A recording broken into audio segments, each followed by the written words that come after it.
like what's going on behind the scenes, because the scammers are able to scam because they've been allowed to scam. Like, because like, you know how like we have like our base level, like if we have like our pyramid scheme, you know how like we have like the base level scammers? Well, there are like some like senior level scammers, and they are working hard in even like politics to redefine what a pyramid scheme is and to allow these multi-level marketing businesses to keep operating and thriving and growing and doing what they do. A lot of people might be wondering like how in the heck these pyramid schemes, or I mean multi-level marketing companies, are able to keep operating the way that they do. I think there's like a lot of videos from other anti-MLM channels that really delve into what the FTC is, what their role is, and what they do. But I really want to flip over to the other side of that coin and discuss the Direct Selling Association and the Direct Selling Association's relationship with politics, and how the Direct Selling Association has been working to essentially redefine or legally define what a pyramid scheme is in law, so that they can continue to, in my opinion, defraud the American people. But that's just my opinion. You guys can let me know what you guys think of it. I think it's crazy. I think it's crazy. I went around to my roommates, to my friends, to being like, oh my God, you guys are never gonna guess what I found. I cracked the code. If it has been done, I'm sorry for being like not original, but I am trying my best to be original, and I'm hoping that I can present something that's different and that's factual, that's informative, and that's going to help people get a better understanding of how and why these MLMs are so prevalent, and what they're doing behind the scenes to keep running, and what they're doing behind the scenes to try and loosen their restrictions so that they can continue to grow and in turn reap a greater profit from, you know, their consumers. So the FTC, or the Federal Trade Commission, was established in 1914 legally, and it is responsible for monitoring fraud in the United States. So it wasn't until the 1970s that the FTC went after a slew of pyramid schemes. Most notably, in 1979, they went after Amway. There was another very influential case that occurred in 1975. This case is referred to as FTC versus Costco Interplanetary. In the FTC versus Costco Interplanetary, there were established essentially 4 criteria that something had to meet in order to be deemed a pyramid scheme. So the 4 criteria are as follows. 1, the participant makes a payment of money to the company.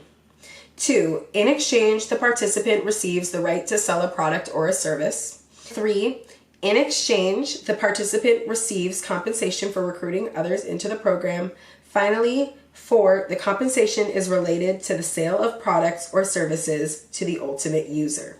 So in 1979, Amway was accused of being a pyramid scheme by the FTC. However, Amway evaded being labeled a pyramid scheme because Amway had what they deemed the Amway safeguard rules in place. These 3 rules are listed as follows. 1, the company had a buyback rule. So the company Amway was responsible for buying back any unsold inventory from the distributor. Number 2, the 70% rule. So distributors were required to sell off at least 70% of the inventory that they had before they could purchase more. And then number 3, the 10 customer rule, where each distributor is required to make 1 retail sale to 10 different retail customers every month. Essentially, those 3 Amway safeguard rules discouraged inventory loading, thus they were deemed not a pyramid scheme. Since then, MLMs have been working really hard in the law to define what a pyramid scheme is to help evade the FTC in landing into some of these very specific definitions in what constitutes a pyramid scheme. The definition of pyramid scheme, which clearly delineates direct selling companies from these pyramid frauds. Specifically, the court's decision today in speaking to the concept and definition of what constitutes a pyramid scheme is consistent with the direct selling view of this matter over many years and generations. So I would like to talk about the Direct Sales Association, or the DSA. The Direct Selling Association is a national trade association for companies that market products and services directly to consumers through independent entrepreneurial sales forces. Since 1970, the Direct Sales Association has gone from being comprised of 5% multi-level marketing companies to being comprised of 90% multi-level marketing companies as of late. Direct sellers are people you know in your communities. They are well-known companies and brands we all recognize and trust. As of 2017, there have been at least 28 federal class action lawsuits that have been filed against multi-level marketing companies alleging that they are pyramid schemes. 8 of those lawsuits were against direct selling member companies. And from 2008 to 2018, the FTC pursued 4 actions alleging that MLMs were pyramid schemes, 2 of which were against direct selling member associations. There is also a Congressional Direct Selling Caucus, in which 5 of the members on the Congressional Direct Selling Caucus are also members of the Direct Selling Association. In the first 6 months of 2017, the Direct Selling Association spent $140,000 lobbying politicians and was also seen as a dark money operator from 2008 to 2014, spending over $47 million under their own name. Are you guys finding this weird? Okay, so my camera died and it really set back my operation. The lighting is a little bit different. It's a little bit darker. I don't know. This ain't no professional studio, baby. So in late 2016, all the way up until now, there have been a gaggle of bills that have been introduced to the House and the Senate in an effort to reframe the definition of what a legal pyramid scheme is. I think so that these multi-level marketing companies can continue to get away working so unscrupulously. Let's run through these bills that were introduced to both the House and the Senate that were both working to, or both, am I tripping? There's more than one. Tennessee House member Marsha Blackburn introduced the Anti-Pyramid Scheme Promotional Act. This was written as H.R. 5230 as well as H.R. 3409.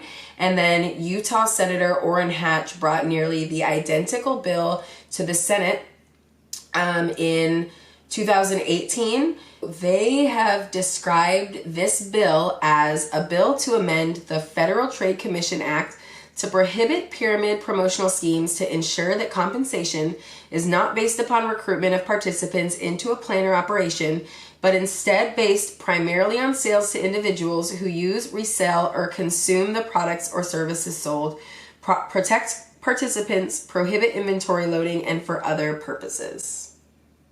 These bills essentially put a very specific legal definition around what is a pyramid scheme, and it picks up a lot of the specific verbiage that the Direct Selling Association uses. The DSA further applauds the court and thinks that it is absolutely the right decision in its determination that ultimate consumers of the product can include, and frequently do include, members of the direct selling company's sales force. Also, an amendment that was tacked onto like an entirely unrelated bill by Republican John Molinar. This amendment was tacked onto Bill H.R. 3280. And essentially what this bill did was limit funds to the FTC in their ability to go after some of these legal pyramid schemes. And then it also lessened restrictions around what a pyramid scheme was. Do you smell it?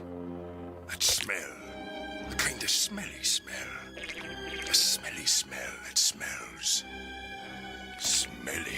I think it's fishy. I think it's fishy when you start to look at some of these political connections. You start to look at some of these districts that are near each other. I think that it's no secret the political connections of Amway and Betsy DeVos and her connections to the current administration. And as of 2016, there has been a clear and overt effort to help MLMs and to lessen the restrictions around these companies in order for them to thrive. I don't know, do you think it's like extremely fishy that like the group that is comprised of entirely MLMs has morphed over this idea of what direct sales is, and then they are lobbying politically on behalf of this business model so that they can continue to operate so that, you know, it doesn't matter if you are a distributor and a customer simultaneously,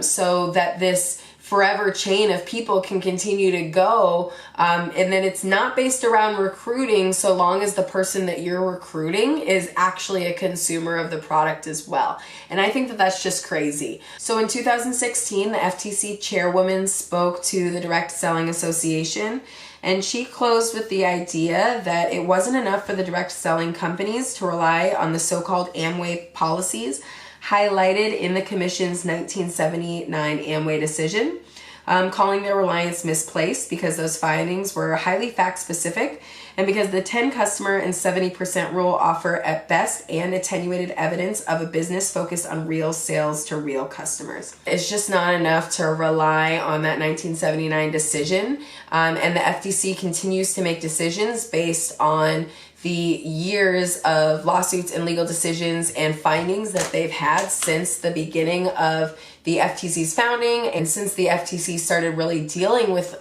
these pyramid schemes in the 70s.